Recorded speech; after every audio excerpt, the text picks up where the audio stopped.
अस्सलाम वालेकुम रहमतुल्लाह।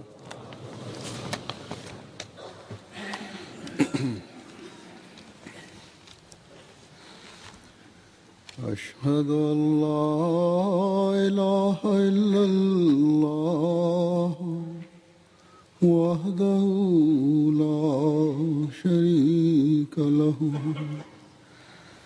وأشهد أن محمدا عبده ورسوله أما بعد فأعوذ بالله من الشيطان الرجيم بسم الله الرحمن الرحيم الحمد لله رب العالمين الرحمن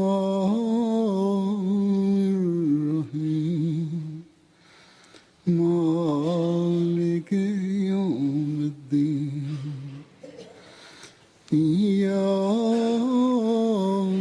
نعبد وإياك نستعين اهدنا الصراط المستقيم صراط الذين أنعمت عليهم غير المغضوب عليهم ولا الضالين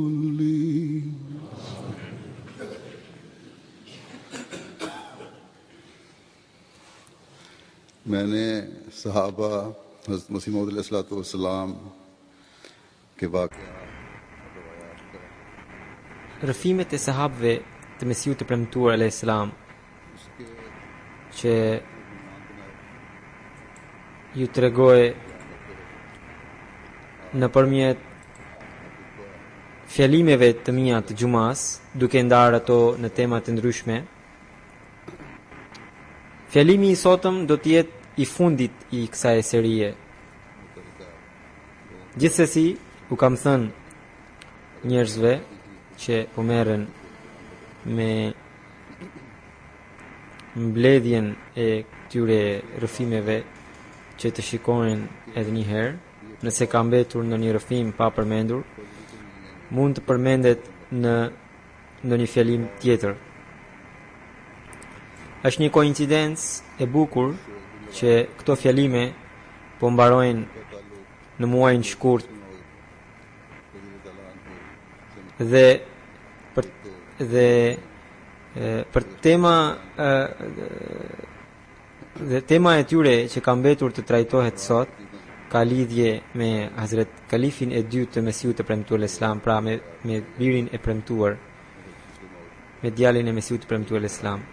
Një apo dy rrëfime të kësaj teme kisha përmendur herën e kaluar, ndërsa sot thuajse të gjitha lidhen me vërtetësinë e kalifit të dytë të Mesiut të premtuar Islam.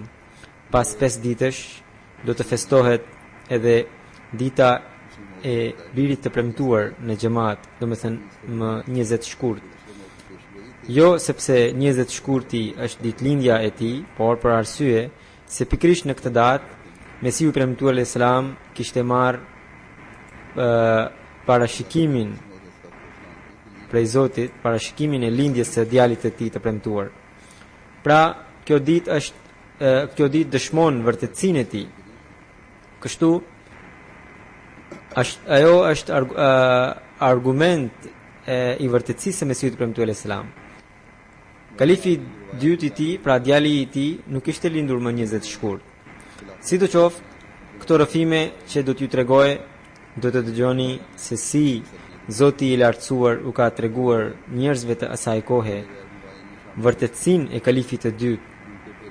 Disa nga ata, pra disa nga ahmedianët që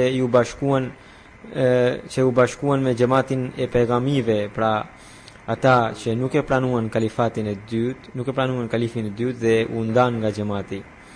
Do të dëgjoni se si Zoti i udhëzoi disa nga ata, të cilët më vonë e bën betin në dorën e kalifit të dytë. Koha e Hazret Kalifit të dytë, radhiyallahu ta'ala anhu, ka qenë periudha e kalifit të dytë radhiyallahu anhu ka qenë shumë e vështirë dhe plot me shqetësime. Që në kohën kur ai u zgjodh kalif, u ngrit një sherr. Disa nga ata që mbaheshin si dietar edhe kishin qenë shumë afër Mesihut premtuar Islam, u ndan nga xhamati. Edhe thesarin e morën me vete dhe pastaj në kohë të ndryshme ngritën krye sherret e brendshme edhe të jashtme. Por në çdo kohë, ndihma e Zotit të Lartësuar ishte me kalifin e dytë.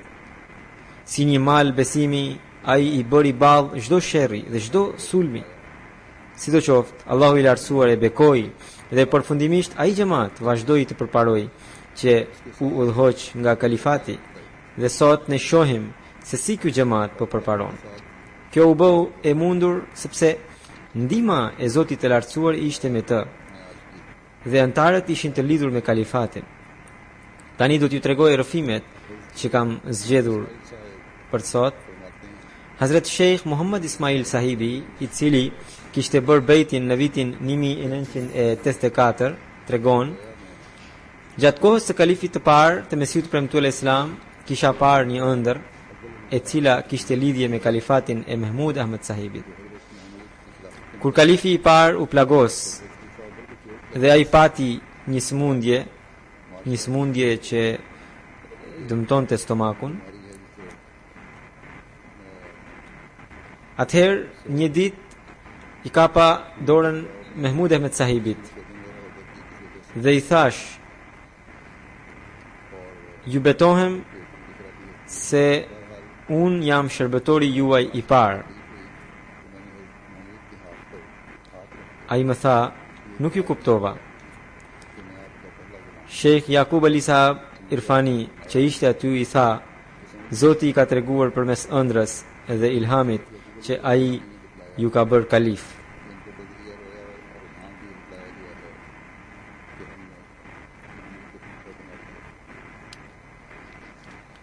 Do t'i tregoj një rrëfim të Hazret Amir Muhammad Khan Sahibit. Deri tani kam treguar disa rrëfime ku përmende emri i tij, por unë thosha Amir Khan Sahib, por tani dikush më tha se emri i tij është Amir Muhammad Khan. Kur i hulumtuam rrëfimet e tjera, doli që me të vërtetë ai kishte emrin Amir Muhammad Khan. Sidoqoftë, ai bejtin e kishte bërë në vitin 1903. Ai thot: më 23 nëntor të vitit 1913 pash në ëndër një pemë e cila kishte ca bishtaje të thata dhe ato bënin kaq shumë zhurmë sa që askush nuk arrinte të dëgjonte ndonjë zë tjetër. Atëherë Zoti dërgoi shi, i cili i shkundi të gjitha ato bishtaje dhe ato u rrëzuan për tokë. Po në ëndër, Mirza Mahmud Ahmed Sahibi, pra kalifi i dytë, tha: u shkretua dhe u shkatrua shtëpia e shejtanit. Tani toka do të gjelbëroje dhe do të sjell fruta e triumfin. Disa njerëz kur i dëgjuan këto fjalë e pyetën: këto bishtaje pse i keni quajtur shtëpi të shejtanit? Hazret kalifi i dytë tha: këto nuk i kam quajtur vetëm unë si shtëpi të shejtanit. Edhe Mesihu premtuar Islam u ka dhënë të njëjtin emërtim. Pastaj pash kalifin e parë të Mesihut të premtuar Islam, i cili me zë të lartë u tregonte njerëzve paralajmërimet e Mesihut të premtuar Islam, të cilat ishin përmbushur. Dhe ato i paraqiste si argument për vërtetësinë e paralajmërimeve të tjera. Të pranishmit fitonin një kënaqësi dhe një qetësi të veçantë kur i dëgjonin fjalët e tij. Alhamdulillah që kjo ëndër u plotësua fjalë për fjalë gjatë zgjedhjes së kalifit të dytë. Maulvi Muhammad Ali Sahibi, i cili me bashkë me mendimtarët e tij kishte bërë zhurmë kundër kalifatit, u nda nga xhamati. Madje u larguan edhe nga Kadiani. Më pas, Ahmediati përmes kalifatit zuri të përhape në të katra anët e botës. Një tjetër rrëfim është po nga Amir Muhammad Khan Sahibi. Ai tregon: më 14 shkurt të vitit 1912, natën e së mërkurës, në ëndër pash kalifin e parë të Mesiut të premtuar Islam, i cili thoshte parashikimi që kishte bërë Mesiu premtuar Islam, që kur do të vi i bekuari dhe i premtuari pra në ëndër i thoshte, parashikimi që kishte bërë Mesiu premtuar Islam, që kur do të vi i bekuari dhe i premtuari, atëherë do të vendoset në fron. Nga këto fjalë ne kujtonin për fronësimin e Gjorgjit të Pest, por tani e kuptuam që i premtuar dhe i bekuar është Mirza Mahmud Ahmed Sahibi, dhe fronësimi do të thot kalifati i tij. Pastaj po në ëndër, më shkon mendja që atëherë për kalifatin e tij duhet të shfaqet në një shenjë e madhe në qiell ose në tokë. Atëherë më erdhi kuptimi që edhe kjo shenjë do të shfaqet në kohën e saj. Kur po bisedonim, fytyra e Mirza Mahmud Ahmedit po ndriçohej gjithnjë e më shumë. Edhe unë po gëzohesha dhe thosha me vete që unë kujtoja se koha e ardhjes së të bekuarit e të premtuarit do të ishte shumë larg. Por falenderoj Zotin që këtë kohë të bekuar e kam gjetur gjatë jetës sime. Pastaj po në ëndër, çuditë me vete, duke menduar, kalifi është Maulana Hakim Nuruddin Sahibi, si u bë kalif Mirza Mahmud Ahmed Sahibi. Atëherë mora kuptimin që kalifi i parë nuk do të plake shumë, sepse njerëzit e Zotit nuk shkojnë deri në moshë të thyer kur njeriu nuk kupton se çfarë thot vetë. Disa njerëz pyesin rreth kësaj teme, por ky sahab i Mesiut premtuar Islam e kishte marrë përgjigjen që në atë kohë, pra rreth temës së zgjedhjes kalifat të dytë, por ky sahabi kishte marrë përgjigjen që në kohën e kalifit të parë. Hazrat Khairuddin Sahibi, i cili kishte bërë bejtin në vitin 1906, thot: një herë pash në ëndër që dora e djathtë e kalifit të dytë ishte zgjatur 55 fut. Në këtë ëndër, Zoti më tregoi që ai i kishte dhuruar aftësi të jashtëzakonshme, që askush nuk mund të bënte ballë atyre. Në të njëjtën gjendje pash që fytyra e tij e bekuar ishte drejt perëndimit dhe ai është ulur në një mur të vogël, syt ndërkohë i lotonin. Pse po ju lotonin syt? E pyeta. Nga shqetësimi se njerëzit të mos më bëjnë Zot, më tha ai. Një tjetër rrëfim po nga Khairuddin Sahibi është: ka disa ditë që pash një ëndër, pash kalifin e dytë të Mesiut premtuar Islam që u jepte njerëzve ca fleta. Këto flet ishin të atyre emrat e të cilëve ishin shkruar në qiell. Kalifi i dytë secilit prej tyre i jepte nga një flet në bazë të pozitës së tij. Më ra ndërmend që të pyes Hazurin se a kam edhe unë ndonjë pozitë në qiell? E pyeta dhe ai mu përgjigj: po, edhe ju keni një pozitë në qiell. Nga këto gjëra kuptova që gjithçka që kam parë apo që po shoh janë bekimet e profetizmit. Hazrat Khalifa Nuruddin Sahibi, që ishte nga Xhamu dhe që kishte bërë bejtin në dhjetor të vitit 1891, thot: në vitin 1931, në një vizion, pra një shfaqje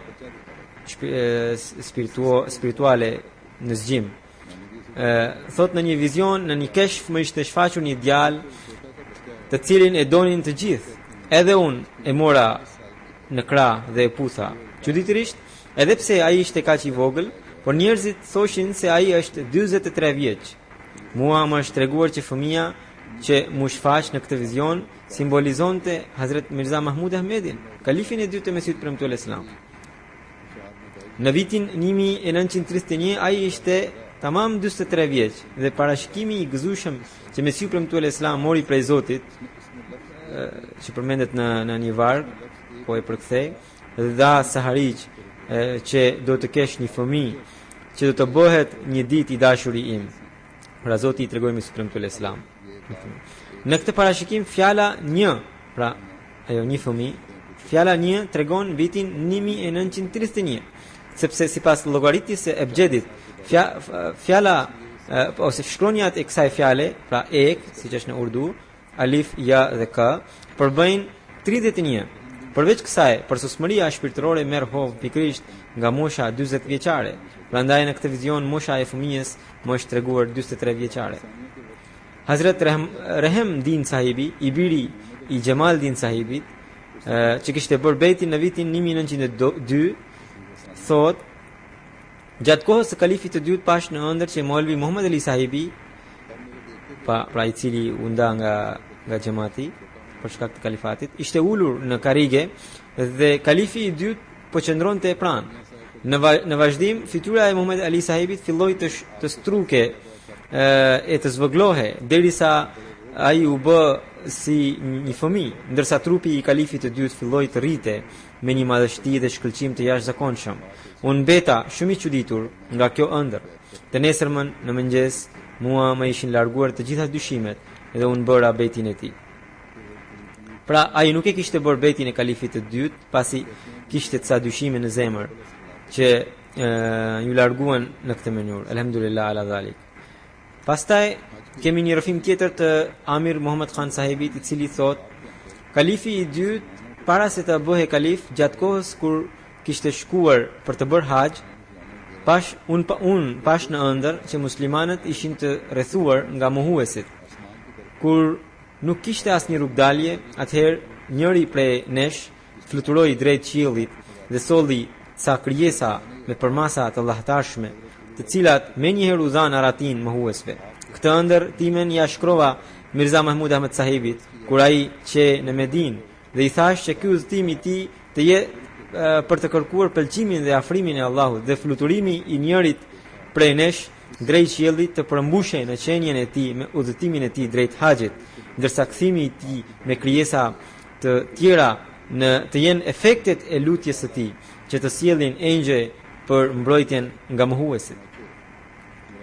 Në mos gabofsha për këtë letër timen, Hazuri kishte folur në një fjalim të tij të mbajtur në xhamin Nur, pasi ishte kthyer nga haxhi.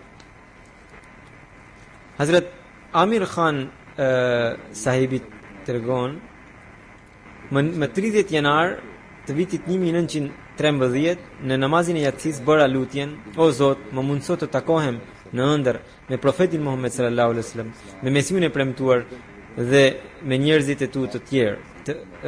Kur rash në gjumë, thot, pash një fush ku ishin të mbledhur shumë njerëz të fesë dhe që të gjithë po luteshin, ndër ata ishte edhe kalifi i dytë i Mesiut premtuar Islam, dhe midis meje dhe atij ishin lule kamomile,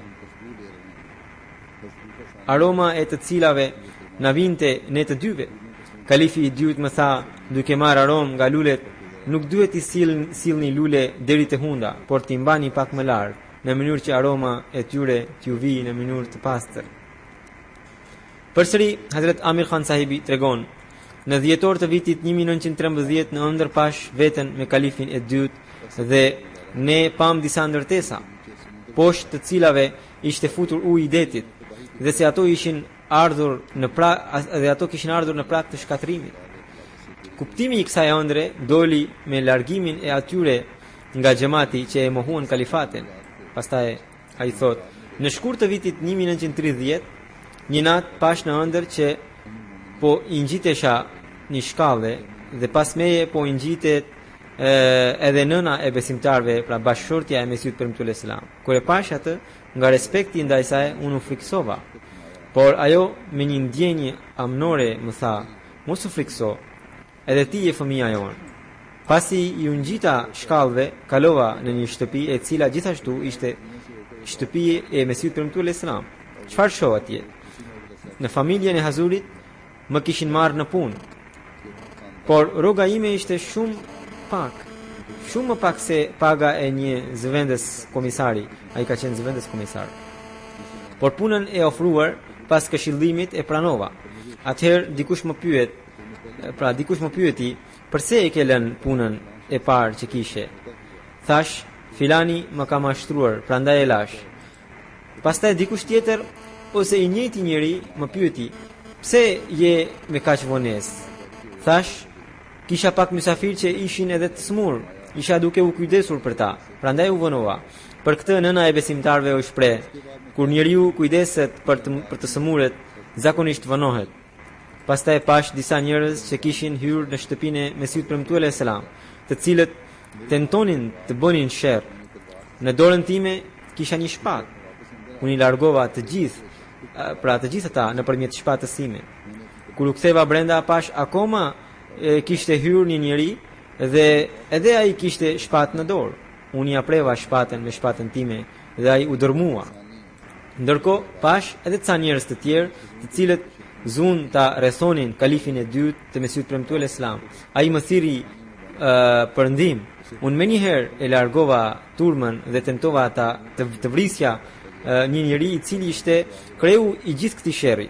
Por ai, duke qenë përballë meje, filloi të ecte mbrapsht. Ndërkohë edhe unë vazhdova ta shtyja në këtë mënyrë, derisa kur ai mbërriti te porta dhe atje e vrava. Kur sërish hyra brenda, atëherë nëna e besimtarëve dhe kalifi i dytë i Mesihut premtuar Islam më dhan qumësht për të pirë. Dikush më pyeti, pse po pi qumësht ti? I thash, pse qumështi, a është i dëmshëm? Është shumë i dobishëm madje. Pastaj më doli gjumi. Këtë ëndër përmes një letre ja tregova kalifit të dytë të Mesihut premtuar Islam. Më 5 mars të vitit 1930, ai më ktheu përgjigje duke thënë, ëndra është e mirë, Allahu i lartësuar do t'ju marrë në një punë, në një shërbim të xhamatit nga ju. Pastaj muajin tjetër përsëri shkrova Hazurit, pra lexohet letra, i nderuari udhëheqësi dhe prisi ynë, udhëheqësi i besimtarëve, assalamu alaikum. Shkruan një varg në persisht. Dëgjova për intrigat e muratorëve, pra ai shkruan në letër kalifit të dytë, dëgjova për intrigat e muratorëve dhe për padrejtësinë e policisë dhe nuk më rihet rehat. Vetëm para pak ditësh ju kisha parë në ëndër të rrethuar nga armiqt, të cilët unë i largova me shpatë dhe ua vrava kryesorin e tyre. Këtë ëndër ju a kisha shkruar më herët dhe më kishit thënë që Allahu i lartësuar do të merrte në një shërbim prej meje, në një shërbim të xhamatit. Prandaj unë ndihem shumë i paduruar për ta nisur këtë shërbim, por nuk di se si të bëj këtë. Përveç se me anë të lutjeve dhe me anë të kërkimit të ndihmës prej Zotit, nuk gjej ndonjë mjet tjetër. I përgjërohem Hazurit që të lutet për mua, që Zoti të më falë gjunahet dhe të më plotësoj lutjet dhe të më dhuroj mundësinë për të shërbyer fesë. Me respekt, Amir Muhammad Khan, zëvendës komisar Rethi Gjalendër. Pastaj ai vazhdon të shkruaj, pra vazhdon rrëfimin e tij. Alhamdulillah, sërish them alhamdulillah. Pas 7 vitesh, kjo ëndër ime u plotësua me çdo detaj.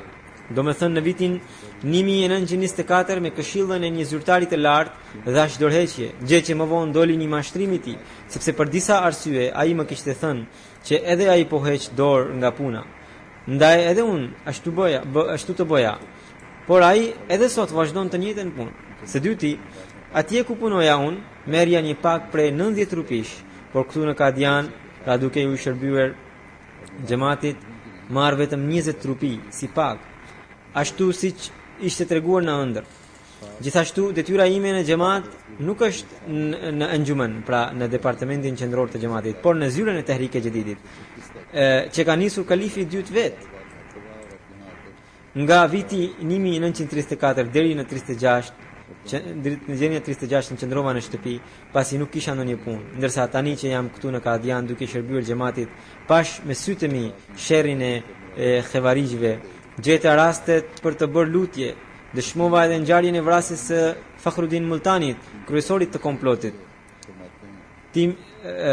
Pra ai pastaj lexon një varg të Mesihut premtuar Islam, ti mi plotësove o Zot të gjitha dëshirat, të gjithë armiqtë e mi morën fund.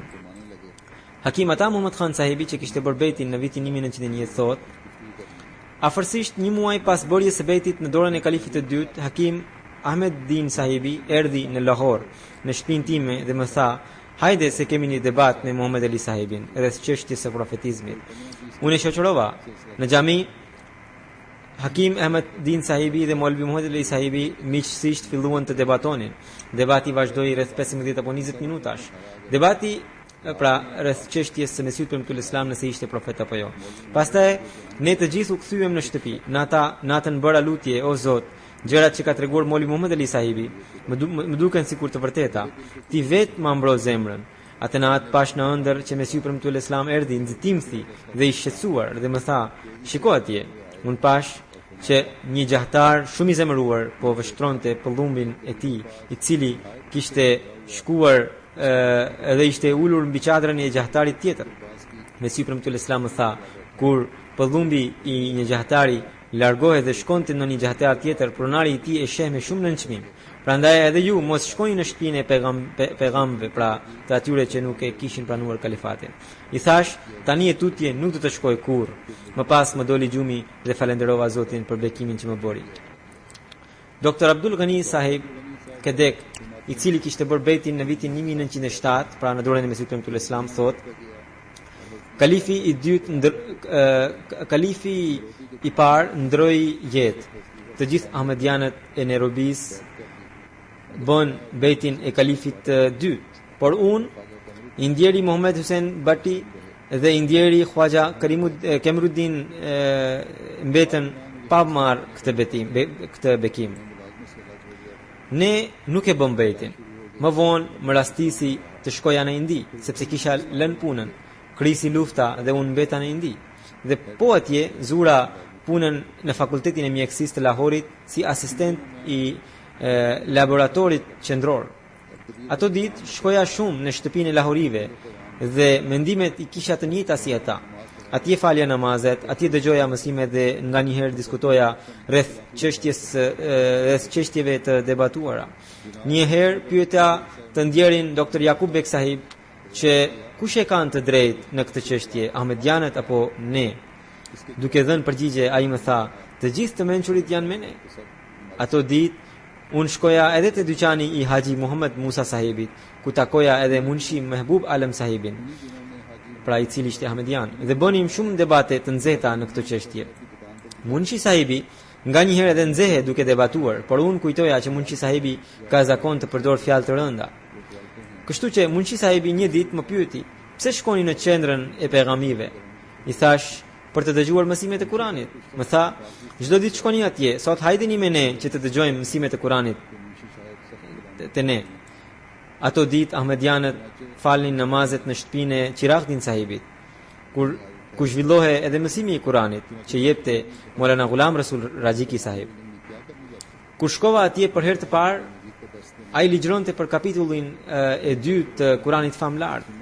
Maulana Rajiki Sahibi me një rrjedhshmëri të ëmbël, me argumente bindse, vazhdonte të komentonte Kuranin famlar, gjërat që kur nuk i kisha dëgjuar më parë. Kur e kisha parë fytyrën në fillim, pra fytyrën e Molvi Sahibit, kujtova që është në një katundar, çfarë komentimi mund të bënte ai. Por çudia ime nuk sose, kur pash që sikur po rriste një lum urtësie nga goja e tij gjatë komentimit që po bënte Kuranit famlar. Kështu që para Munshi Sahibit përmenda emrin e Molvi Sahibit me superlativa. Munshi Sahibi më tha: "Edhe Molvi Muhammad Ali Sahibi juaj nga Molvi Rajiki Sahibi e ka mësuar Kuranin." Ato ditë kam qenë në shumë më dyshe. Një natë pash në ëndër, pash një xhami të ngjashme me xhamin e madhe të qytetit Batala. Unë po gjendesha në mes të asaj xhamie dhe po mendoja të gjeja ujë që të merja abdes e të falesha. Pash andej këtej dhe nuk gjeta ujë. Mendova se në këtë xhami nuk pas ka ujë. Pastaj dola jashtë në kërkim të ujit, pash një xhami tjetër e cila ishte e ngjashme me ndërtesën që është qendra e pejgamberëve, pra e atyre që nuk e pranuan kalifatin. Atje ishin vendosur qezmat e ujit. Për të marrë abdes, kur hapa njërin qezm, filloi të vinte ujë, se pari vinte i pastër, por më pas filloi të vinte ujë i shumë i papastër. Uji kishte alga, pra edhe ato ranë në duart e mia. I thash vetes që ka shumë i pis ky ujë dhe edhe ky po mbaroka. Pastaj fillova ti ngjitesha një muri i cili ishte shumë i lartë. Atëherë doktor Sejed Muhammad Hussein Shah Sahibi më kapi këmbën dhe më pyeti: "Përse kishe ardhur këtu? Mos duku këte më." I thash: s'kam nevojë s'kam nevojë më të vi këtu. Pastaj unë u ktheva përsëri në xhamin ku isha në fillim. Atje pash një depozit që kishte ujë shumë të pastër. Hazrat Molvi Ghulam Rasul Rajiki sahibi po shpjegonte në atë xhami një libër hadithësh. Libri ishte një botim në letër kënaje dhe ishte shumë i bukur. I thash me vete, këtu pas ka shumë ujë dhe si nuk e kam parë më herët. Unë me njëherë fillova të merja abdes.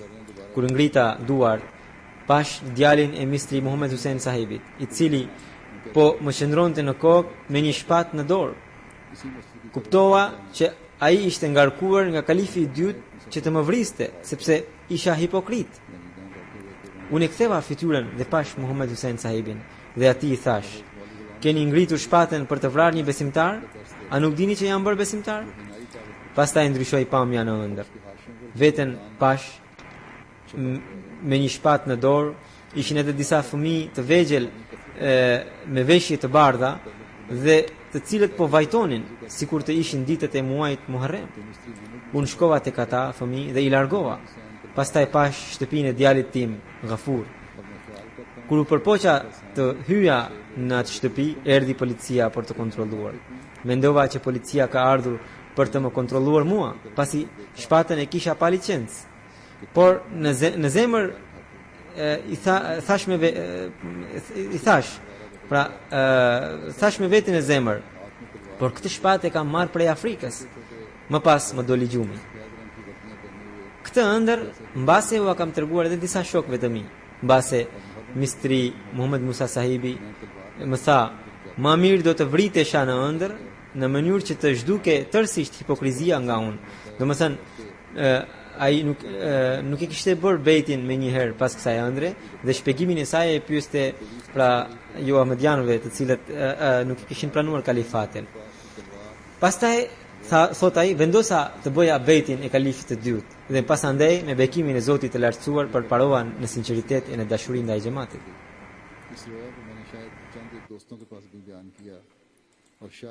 Përsëri Hazrat Khairuddin sahibi thot: "Kur krisi sherri i ehrarve, unë pash që një njeri i quajtur Jusuf ishte shtrirë pranë kalifit të dytë dhe anën tjetër ishte shtrirë Sher Muhammed, Sher do të thotë luan në gjuhën tonë, në gjuhën urdu. Nga kjo pamje, Zoti më tregoi që kalifi me të vërtet është si Jusuf, por disa njerëz kanë zili ndaj tij për shkak të bukurisë së tij. Por nga që atë e ndihmon edhe fuqia e jashtëzakonshme e Zotit, prandaj ziliqarët nuk mund t'i sjellin ndonjë dëm. Ishte tamam si ai vargu me syt premtuar Islam, që ku ai thot: "Për Jusufin keni dëgjuar që ai kishte rënë në një pus, por ky është ai që nxjerr njerëzit nga pusi, sepse kjo është puna e tij." Hazrat Dr. Nemat Khan sahibi, i cili bëri bejtin në vitin 1896, thot: "Kur erdhi koha e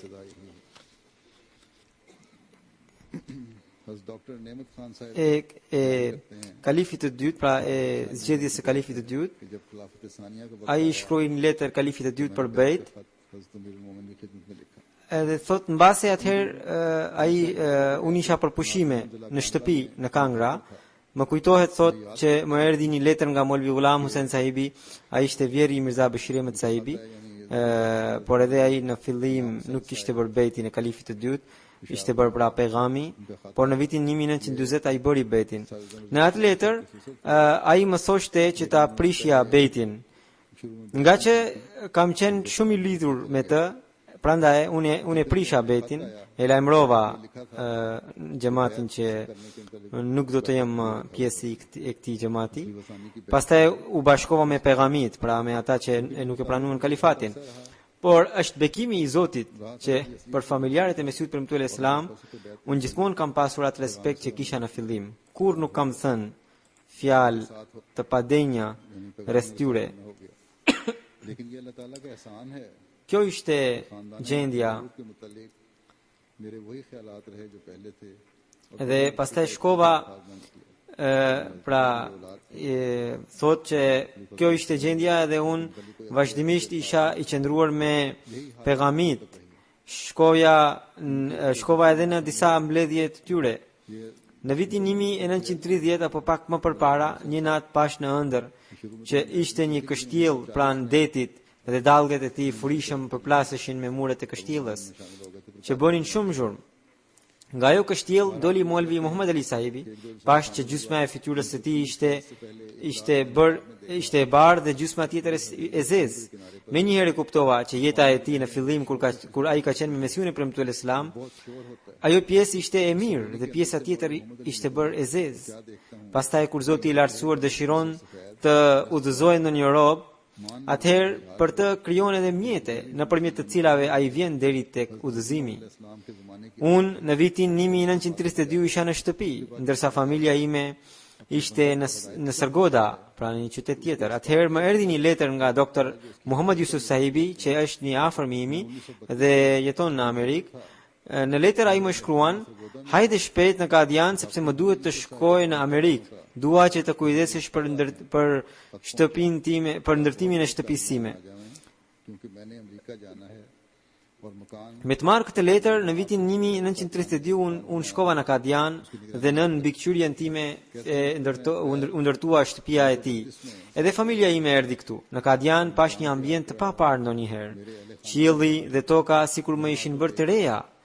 Falja e namazeve, dëgjimi i fjalimeve dhe ligjratave të kalifit të dytë më bëjnë një ndikim të tillë saqë filluan të më largoheshin të gjitha dyshimet që ishin krijuar nga të tjerët.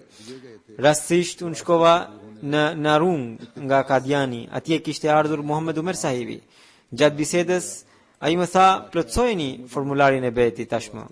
Unë e plotësova dhe zemra mu pastrua tërësisht. Zoti i Madhrishëm më mori nën hijen e bekimit të tij dhe i dha jetë të dytë edhe një njeriu kaq mëkatar si unë. Për ndryshe, shokët e mi akoma janë të humbur në errësirën e mllefit. Së brendshmi, zemra u thot që ata kanë bërë një gabim të madh, por së jashtëmi, mendjemadhësia i pengon të pranojnë të vërtetën. Realisht, ky është xhehenemi i tyre, në të cilin ata flakërohen. Zemra e tyre dëshiron të pranojë, por ata kanë frikë se do t'u pritet hunda. Pra, zemra e tyre dëshiron të pranojnë, por ata kanë frikë se do të pritet hunda. Zoti i Lartësuar i udhëzoft, ndërsa mua ai më bëri një mirësi të veçantë. Kaluan afërsisht 2 vjet që një natë pash në ëndër që nga qielli zbriti një senduk, floriri, shumë i shkëlqyer dhe i gdhendur me punime, i cili u ndal në ajër. Ndërkohë prej sendukut doli një përkrenare ngjyrë floriri, e cila gati po vendose mbi senduk dhe unë nxitimsi e kapa me duart e mia. Me të kapur përkrenaren nga të katra anët dëgjova një zë, fitoria e Islamit. Të gjitha anët u shtuan kaq shumë me këtë zë që më doli gjumi. Atëherë në zemrën time sikur më ishte dërguar kuptimi që përkrenarja ishte e Britanisë. Hazrat Mia Soni Khan sahibi tregon që në maj të vitit 1938, kur ahrarët ishin në kulm në armiqësinë e tyre ndaj xhamatit, atëherë unë lutesha shumë, i dërgoja shumë selavate profetit sallallahu alaihi wasallam dhe lutesha: "O Zot, mbroma udhëheqësin tim. Armiku është shumë i fortë." Atëherë pash në ëndër profetin Muhammed sallallahu alaihi wasallam. Çfarë pash? Pash 3 deve, në njërin prej tyre ishte hipur i dërguari Allahu sallallahu alaihi wasallam dhe Abu Bekri, ndërsa në dy të tjera ishin sehab të tij, të tjerë. I dërguari Allahu sallallahu alaihi wasallam më tha mua: "Soni Khan, a ke ardhur? Mirë, hec dhe shiko, do të ecësh ngadalë që armiku të friksohet." Ky rob i Hazurit po ecte përpara. Pas pak kohe, i dërguari Allahu sallallahu alaihi wasallam më tha: "Kalo mbrapa, se këmba jote po bën shumë zhurmë." I dërguari Allahu sallallahu alaihi wasallam, udhëheqësi i botës, zbriti nga deveja dhe tani po ecte në këmbë. Kur mbritëm në xhamin Mubarak, सब सहाबी ऊँटों से pra në xhamin e Kadianit. हज़रत मोहम्मद रसूलुल्लाह सल्लल्लाहु अलैहि वसल्लम मस्जिद मुबारक में भी Profeti Muhammed sallallahu alaihi wasallam सहाबा hyri në xhami, u futën edhe sahabët e tij, सहाबियों को मस्जिद मुबारक में छोड़कर edhe duke lënë sahabët atje, profeti Muhammed sallallahu alaihi wasallam hyri në shtëpinë e kalifit të dytë. खलीफा सानी के घर Pra nga dera që kalon nga që del në xhamin mubarak, nga ajo derë ai hyri në shtëpinë e kalifit të dytë dhe këtu mbaron ëndra. हज़रत खैरदीन साहब बयान Hazrat Khairuddin sahibi thot, दफा मैंने देखा një natë pash në ëndër që mbreti i Kabulit thot, unë kam dërguar paratë e mia, e mbrapa po vi edhe unë. जब मिस्त्रियों ने एक फितना बर्पा किया Kur muratorët kishin ngritur një sherr në Kadian, ishte një sherr në atë kohë që ishte shumë i madh. उस वक्त मैंने देखा Atëherë pash në ëndër kalifin e dytë, आसमान i cili po shëtiste në qiell. में ये बताया Në këtë ëndër pash që statusi i kalifit ishte shumë i lartë, edhe aq i lartë sa që armiku nuk mund t'i sillte asnjë dëm atij, sepse ai जोर लगा लें kishte këmbët në qiell, से इनका कोई नुकसान नहीं कर सकेंगे si ajo që tha Mesiu premtuar Islam në një varg. Çfarë dëmi mund të marrin njerëzit e qiellit nga ata që rrinë शेर के në माता tokë? के आसमान के रहने वालों को जमीन से क्या निकार मियां सोने खान साहब हज़रत मियां सोने खान साहब फरमाते हैं Mia Soni Khan sahibi thot, कि अब मैं सदाकत tani do t'ju tregoje vërtetësinë e kalifit të dytë, करता हूं जो मेरे पर जाहिर हुई që mu shfaq mua. जिस वक्त अहरार का बहुत Atëherë Ahrarët ishin në kul, ज़िंदगियों ने भी हुजूर पर बहुत तोहमत edhe ata sulmonin vazhdimisht nderin e kalifit të dytë. Unë lutesha shumë, o Zot, mbroma udhëheqësin tim. I dërgoja shumë selavate e profetit. शरीफ और अलहम शरीफ पढ़ा और दुआ करता रहा ख्वाब आलम शहूद में एक शख्स मेरे पास Atëherë उसने बयान në një gjendje midis gjumit dhe zgjimit pash një njeri. वो कहते हैं कि अहमदियों को हमने जड़ Ai erdhi tek unë dhe më tha, në një fshat në drejtim të lindjes kanë ardhur hoxhallarët që thonë se do të asgjësojnë Ahmedianët. ना और बंदा Unë mora me vete Barkat Ali कहते हैं कि edhe Fateh Ali, pra dy Ahmedian, खुतर अहमदी को अपने साथ लेकर ख्वाब में ही उनकी तरफ b- रवाना dhe shkova atje. जब हम मोजा Kur arrita në fshatin Derkend, मोजा पिंड atëherë ishte koha e kindis, pra në ëndër. नमाज Edhe atje udhhoqa faljen मैंने इमाम बनकर e kindis, ndërkohë ata të dy më ndoqën mua. Ndërkohë erdhi edhe Khairit Khan dhe Ulam Ghausi, pra edhe Ahmedian të tjerë. देखा आसमान Ndërkohë में दो चांद हैं एक चांद बहुत रोशन है në qiell चांद जो मुरब्बा शक्ल उसके साथ pash लगा हुआ है वो बेनूर है ku ishin dy hënë, njëra shkëlqente shumë dhe tjetra इसमें रोशनी हो ishte katror edhe nuk kishte dritë. फर्ज के वो चांद Ndërkohë ajo pra edhe hëna tjetër që nuk shkëlqente mori për masa dhe filloi të shkëlqente. Edhe u bë një lloj si ajo hëna e parë. Atëherë और ये दूसरा चांद जो अब रोशन है unë dëgjova një zë që hëna e parë është Mesiu premtuar Islam dhe ajo e dyta është kalifi i dytë i Mesiut premtuar Islam. था जिसमें उसकी Si që tregova për sherrin e muratorëve, गए थे मुकदमा भी कायम ata kishin उसका कुछ thurur fjalë shumë të padenja अक्सर को शायद नहीं पता ndaj kalifit të dytë të Mesiut premtuar Islam, kishin bërë dhe padi kundër tij. Do të përmend Sani pak rreth kësaj. मुकदमा पिछले दिनों मेरे खिलाफ किया गया कि गोया मैंने Hazrat Kalifi i dytë radhiyallahu anhu thot, disa njerëz ngritën padi kundër meje duke thënë se un kam paguar ca njerëz që t'i vrisja ata. ईमान से ताल्लुक रखते हैं और उन्हीं की तरफ से Këta ishin njerëz që kishin lidhje me dyqanin ये था Mergjin Sevina, pra ai dyqan, dhe padia ishte फरमाते हैं आगे nga ata. Padia e dytë ishte që të mos pranohe haraj, domethënë të mos pranohe asgjë për lirimin tim. उन्होंने अपने ऊपर प्यास Unë as nuk i kam mallkuar ndonjëherë e jo të flitet për një komplot të tillë për vrasjen e tyre. की वजूहात Por ata thurën këto gjëra, उनमें ये ख्याल पैदा ata menduan që unë po bëja diçka kundër tyre. Këto gjëra ata i nxorën edhe në gazetë madje, ata që bien në karakter kur zemërohen me dikë, atëherë ndjekin të gjitha rrugët e ulta बयान कर për ta dëmtuar कई किस्म की नाजायज armikun e tyre. फिर आगे फरमाते हैं Prandaj ata zun të flasin, ata zun të flisnin në këtë mënyrë, pra shpifje, dhe akuza अखलाकी तौर पर लेने के दरपे हो जाते हैं। shumë të këqija. इस वजह से इन्होंने ऐसी बातें करनी शुरू की जो इल्जामात Shpifjet që ata kishin bërë ishin vërtet shumë të këqija. Por kalifi i dytë, और बड़े गंदे गंदे इल्जाम Allahu i mëshiroft, nuk bëri asgjë kundër tyre. का जवाब नहीं दिया। तारीख अहमियत में जो लिखा हुआ है Do të lexoj një përmbledhje बयान करता हूँ। që kam marrë nga historia e Ahmediatit, खलीफतुल मसीह सानी की हर हलके में बढ़ती हुई मकबूलियत देख duke parë बाज़ लोगों ने जिनसे suksesin e xhamatit की शोहरत देखी dhe arritjen dhe bomat e kalifit të dytë, बात शुरू कर दी। disa njerëz के लिए कादियान के बाद मिस्त्री kishin zili ndaj tij edhe filluan ta kundërshtonin atë ashpër.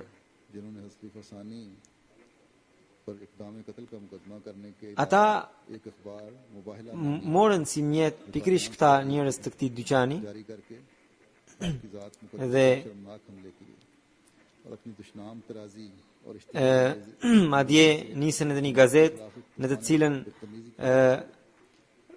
përdoren fjalë shumë të padenja ndaj kalifit të dytë, अहमदियों के मुखालिफ बना edhe u përpoqen të krijonin një sherr. और जिन्होंने अहमदियों को बदनाम करने Pra, mjeti ishin këta njerëz, से हर किस्म के अच्छे हथियार इस्तेमाल por mbrapa tyre vepronin armiqtë e xhamatit, बनाने अहमदियत की të गंदी cilët guxuan të shkelin Ahmedianët बेनकाब कर dhe në këtë synim ata përdorën të gjitha mjetet e poshtra.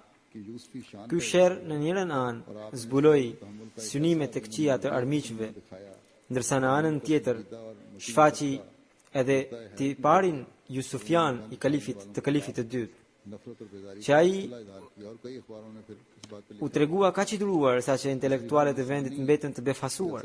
Madje ata haptas shkruan kundër atyre që kishin bërë shpifje. लिखा में कि ऐसी बातें Shumë gazeta kishin shkruar një nga këto gjëra. तहत लगी रहती Kalifi i dytë në një fjalim të tij duke folur rreth kësaj çështjeje thotë, gjëra të tilla xhamatet e Zotit i hasin në rrugtimin e tyre. हालांकि हो Nuk duhet të friksohemi nga këto gjëra. Detyra jonë është të punojmë e jo të friksohemi nga intrigat e armiqve. लिया किसी बंदे Një gjë që është e Zotit, Zoti patjetër e përhap atë. Zoti vetë i mbron gjërat e tij.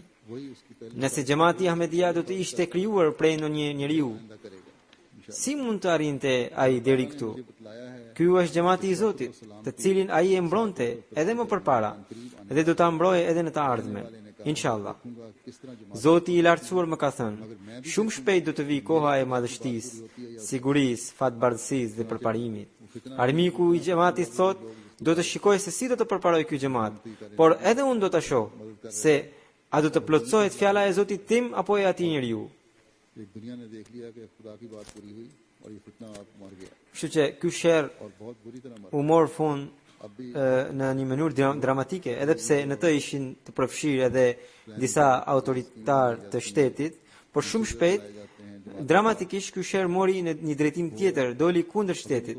Dhe pastaj ai u azhësua, madje u katandis shumë keq. Edhe tani planet, intriga që kurdisen kundër xhamatit, nëse shteti i ndihmon pra autorët e këtyre intrigave, atëherë ato plane shndrohen kundër shtetit. Këtë e kemi parë gjithmonë. Këtë e kemi dëshmuar. Allahu i mbrojt xhamatin nga çdo fitne dhe na tregoft përparimin gjithmonë. Sahabët që kam përmendur në fjalimet e mia, Zoti u ngrit nivelet dhe edhe pasardhësve të tyre u mundsoft të ndjekin hapat e sahabëve dhe lutjet e tyre të plotësohen për ta. Zoti i mbrojt të gjithë anëtarët e xhamatit, dhe të gjithë të kenë lidhje të fortë besnikërie me kalifatin. नमाज जनाजा गायब पढ़ाऊंगा तो मुकरम सरदार मोहम्मद भवाना साहब Edhe sot pas namazit të xumas do të udhëheq një gjenaze वफात me mungesë. साल की उम्र में Ajo është e Sardar Muhammed Sahibit, që është nga Gjeng.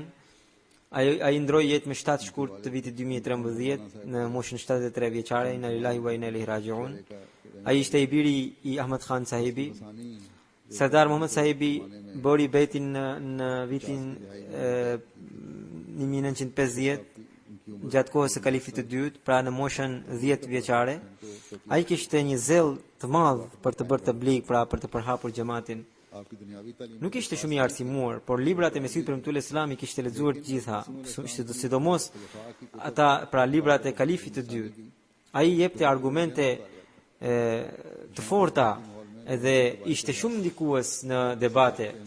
Madje nga xhamati dërgohe si dietar në debate. जिनका सुनने वालों पर बहुत असर होता Ishte shumë trim है आपको जमात जंग की तरफ से dhe pra debatonte në gjuhën e tij. Ishte shumë trim edhe nuk friksohe kur nga armiqt. Madje shkonte edhe në zonat e armiqve për të bërë tabligh.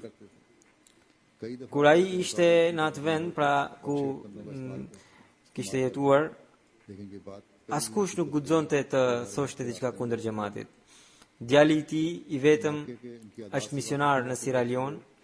Ai shkruan, की मौजूदगी में कभी किसी को अहमियत पर एतराज करने की जरूरत नहीं होती pra djali i tij shkruan, një ditë ai, pra babai më mori mua me vete, edhe shkuam tek një njeri tjetër, dhe gjithë natën babai im i dha argumente, edhe argumente për vërtetësinë e Mesihut premtuar alayhi salatu wasalam.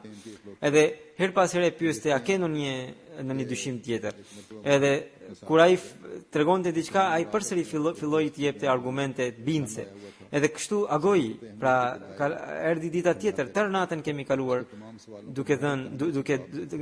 duke folur me atë njeri. Thot, kur u kthye ai, pra në fshatin e tij, ai bëri bejt. Ai shkroi një letër që kam parë vet, në të cilën ai tha, kam takuar një fshatar që merret me blegtori, kam kaluar një natë me të dhe tërë natën kam dëgjuar një thesar dijesh prej tij. बैत कर ली Padyshim, këto gjëra, pra këto dije, babai im kishte fituar nga librat e Mesihut premtuar Islam, të cilët ai kishte lexuar disa herë. जो तमाम दिन मुझे मवेशियों में उलझा नजर आता था लेकिन एक रात मैंने उसकी बातें सुनी तो मुझे Siç u tregova, याद नजर आया ai ka vetëm një djalë dhe një vajzë, कि कुतुब की dhe djali është misionar në Sierra Leone, pra në një vend të Afrikës, के ku këto ditë po zhvillohet Gjelsa Salana. बेटे मुबल्लिग से Për këtë arsye ai nuk mundi të shkonte në varrim, në varrimin e babait të vet.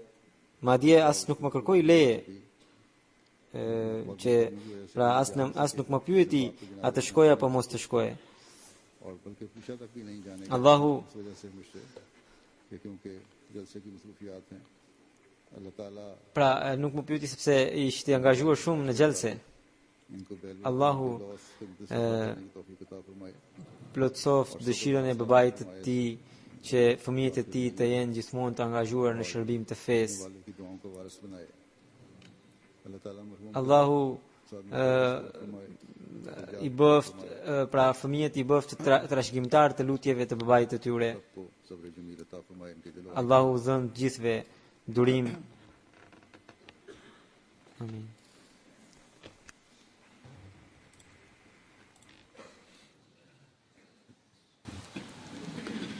الحمد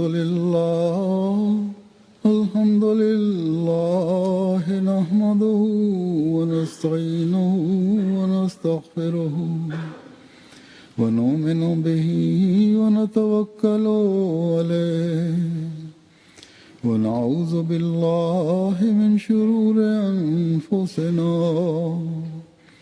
ومن سيئات أعمالنا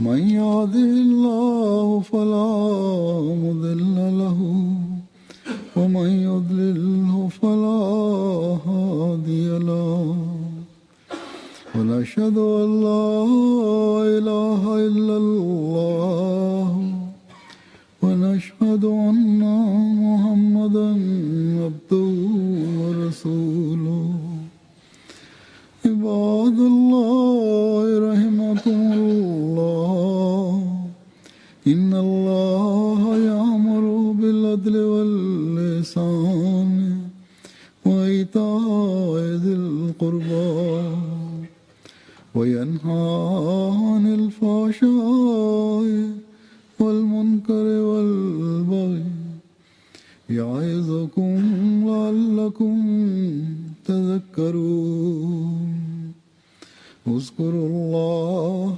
يذكركم وادعوه يستجب لكم ولذكر الله أكبر